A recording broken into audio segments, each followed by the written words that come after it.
Assalamualaikum warahmatullahi wabarakatuh. Shalom, Om Swastiastu, Namo Buddhaya, salam kebajikan bagi kita semua. Selamat siang teman-teman dan juga Bapak Dwi Kamuzaki selaku dosen pengampu dari mata kuliah Bahasa Indonesia GIL 516. Di sini kami dari kelompok 4 akan mempresentasikan mengenai penelitian kami yang berjudul Dampak Penggunaan ChatGPT terhadap Kreativitas Mahasiswa dalam Pemenuhan Tugas Akademik. Sebelum itu, izinkan kami untuk memperkenalkan diri terlebih dahulu. Saya Mazianal Alfaini dengan NPM akhir 244 dan rekan saya Benedikta Teknisia dengan NPM akhir 276. Saya Amanda Arum Puspitasari dengan NPM akhir 241. Saya Amanda Evelyn Cornelia dengan NPM akhir 250. Saya Sisili Diniapsari dengan NPM akhir 274. Alasan utama pengambilan topik ini adalah tingginya tingkat adopsi teknologi AI, khususnya ChatGPT di kalangan mahasiswa Indonesia. Berdasarkan survei Populix di tahun 2023, ChatGPT tercatat sebagai aplikasi AI paling banyak digunakan dengan persentase mencapai 74% dari total penggunaan AI. Kota Surabaya dipilih sebagai lokasi penelitian karena merupakan salah satu kota dengan konsentrasi perguruan tinggi tertinggi di Indonesia menurut prediksi di tahun 2023, sehingga fenomena penggunaan ChatGPT sangat relevan untuk dikaji. Fokus penelitian diarahkan pada mahasiswa semester 1 hingga 4 karena mereka sedang berada dalam masa transisi akademik dan pengembangan kemampuan berpikir tingkat tinggi sesuai dengan teori perkembangan kognitif Santrop di tahun 2020. Urgensi dari penelitian ini terletak pada perlunya pemahaman yang lebih mendalam mengenai dampak penggunaan ChatGPT terhadap kreativitas, kemampuan berpikir kritis, dan orisinalitas mahasiswa.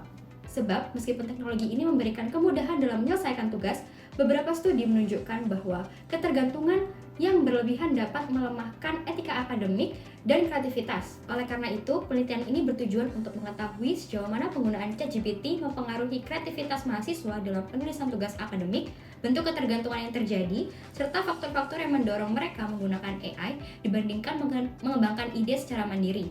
Diharapkan hasil penelitian ini dapat memberikan rekomendasi mengenai pemanfaatan ChatGPT secara bijak dan bertanggung jawab. Penelitian ini juga diharapkan bermanfaat bagi mahasiswa, dosen, dan institusi pendidikan dalam merancang pendekatan literasi digital yang etis dan mendukung proses berpikir kritis mahasiswa tanpa sepenuhnya bergantung pada kecanggihan teknologi. Adapun fokus utama penelitian kami adalah untuk mengetahui yang pertama, seberapa sering mahasiswa menggunakan ChatGPT untuk keperluan akademiknya. Lalu yang kedua, sejauh mana ketergantungan mereka terhadap ChatGPT.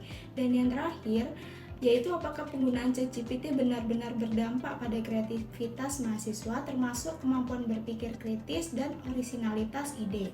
Kami juga ingin mengetahui apakah mahasiswa masih berusaha mengembangkan ide secara mandiri sebelum menggunakan ChatGPT atau justru langsung bergantung pada teknologi. Melalui hasil penelitian ini, kami berharap bisa memberi gambaran yang lebih objektif bahwa ChatGPT tidak harus dilihat sebagai ancaman, tetapi juga bisa jadi alat bantu jika digunakan dengan bijak.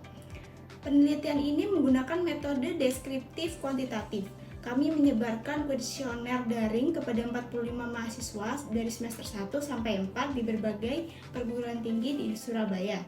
Responden dipilih dengan teknik purposive sampling dengan kriteria yang pertama mahasiswa aktif, lalu yang kedua pernah menggunakan ChatGPT minimal 1 kali untuk tugas akademik, dan yang terakhir bersedia mengisi kuesioner secara sukarela.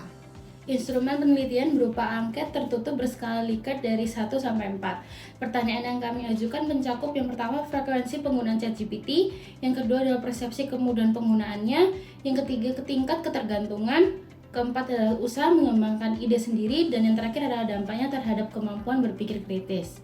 Data yang kami dapatkan diolah dengan statistik deskriptif dan divisualisasikan dalam bentuk tabel serta grafik agar lebih mudah dipahami. Selanjutnya, kita masuk pada bagian hasil penelitian yang menunjukkan bagaimana pola penggunaan dan persepsi mahasiswa terhadap ChatGPT dalam aktivitas akademik mereka. Pertama, mari kita lihat frekuensi penggunaan ChatGPT dalam 1 minggu. Berdasarkan data yang kami kumpulkan, mayoritas responden yaitu 35,56% mahasiswa menggunakan ChatGPT sekitar 3 kali dalam seminggu yang kami kategorikan sebagai pengguna yang cukup sering. Kemudian 24,44% mahasiswa bahkan menggunakan ChatGPT lebih dari 4 kali seminggu. Sementara itu, 33,33% penggunaannya 2 kali seminggu dan hanya 6,67% yang sangat jarang, yaitu 1 kali seminggu.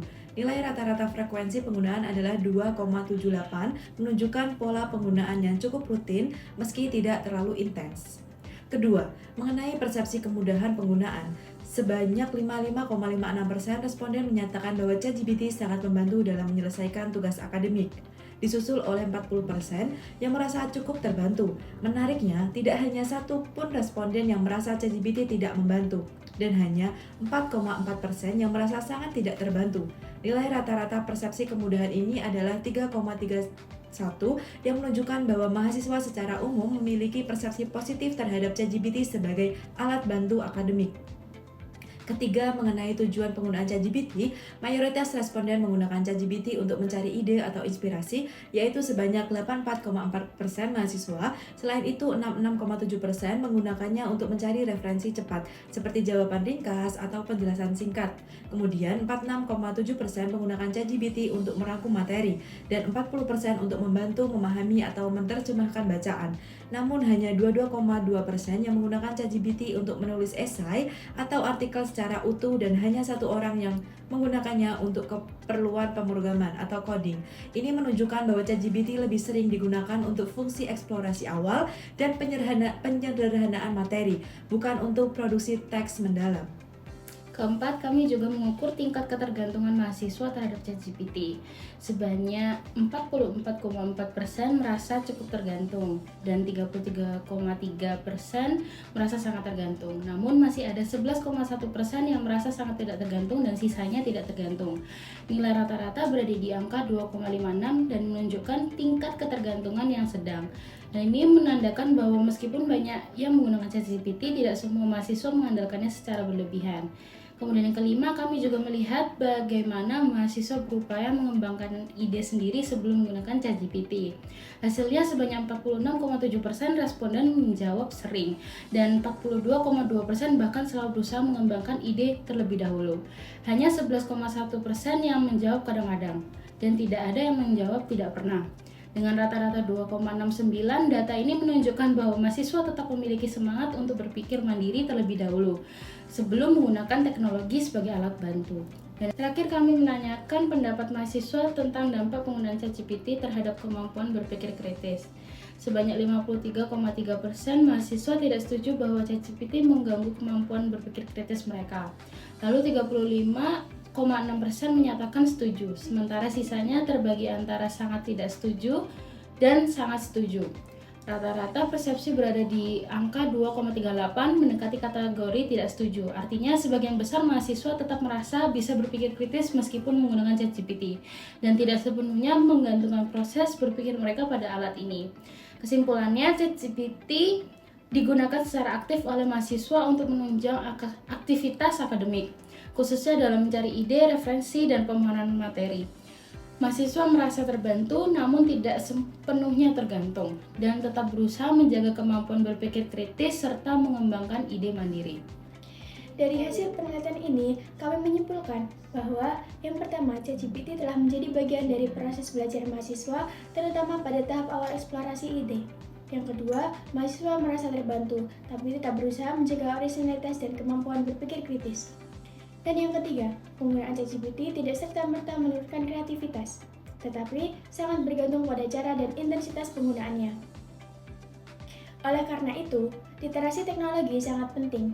Mahasiswa perlu dibekali dengan kesadaran etis dan juga kemampuan reflektif agar tidak hanya menjadi pengguna yang pasif teknologi, tetapi tetap menjadi pemikir yang aktif.